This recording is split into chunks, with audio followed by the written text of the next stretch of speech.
J'ai eu la chance de faire mes études à la Cambre, à Bruxelles, et on nous a appris très vite qu'on ne pouvait pas considérer un projet individuel, un logement ou un bureau, comme quelque chose d'isolé. Donc ça fait toujours partie d'un ensemble, ça fait partie de l'urbanisme, ça fait partie de l'espace urbain.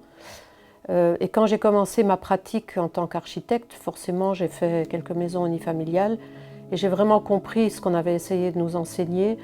Ça ne me satisfaisait pas dans la mesure où je suis un animal social et que le groupe et l'individu et leur interaction m'intéressaient beaucoup plus que de faire de l'architecture pour des individus qui ont leurs idées très particulières sur leur vie à l'intérieur de la maison.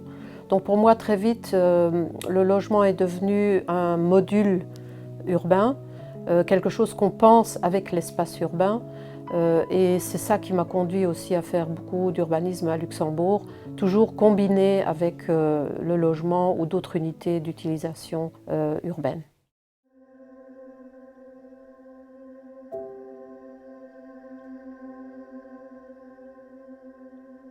Je crois que c'est en particulier les technologies dont nous disposons et cette possibilité de travailler en réseau, de travailler en groupe, de travailler avec plusieurs disciplines qui nous aident énormément.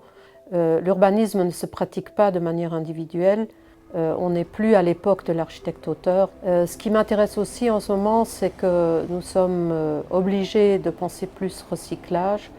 Nous sommes obligés de porter un regard peut-être plus tolérant sur ce qui existe et d'imaginer comment on pourrait réutiliser les espaces, les réaffecter, tout simplement les améliorer par petites touches.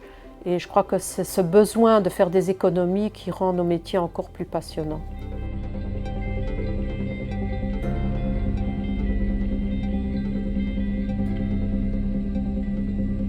Disons que je connaissais les grands projets, les autres grands projets qui avaient été faits sur Luxembourg.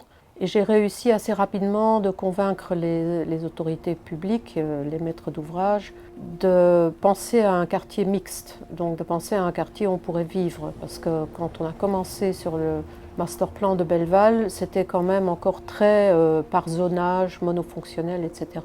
J'ai eu la chance d'avoir quelques interlocuteurs qui soutenaient cette idée, où on essayait justement de combiner le logement avec d'autres activités et où on mettait l'accent sur les rez-de-chaussée occupés. Ça nous a permis justement de présenter notre projet et de trouver des adeptes à l'idée d'un quartier mixte.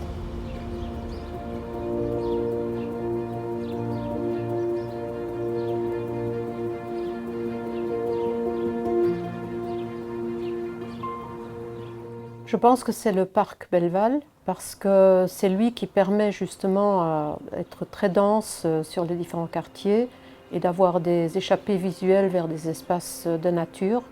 Ce sont des espaces qui relient aussi les grands paysages, on peut dire. Et puis il y a aussi la réaffection des bassins de l'ancienne agglomération qui vont devenir un lieu très complexe, si on peut dire, où on retrouve un peu les traces du site industriel. Et je pense que ce projet va un peu symboliser toute la reconversion du site industriel.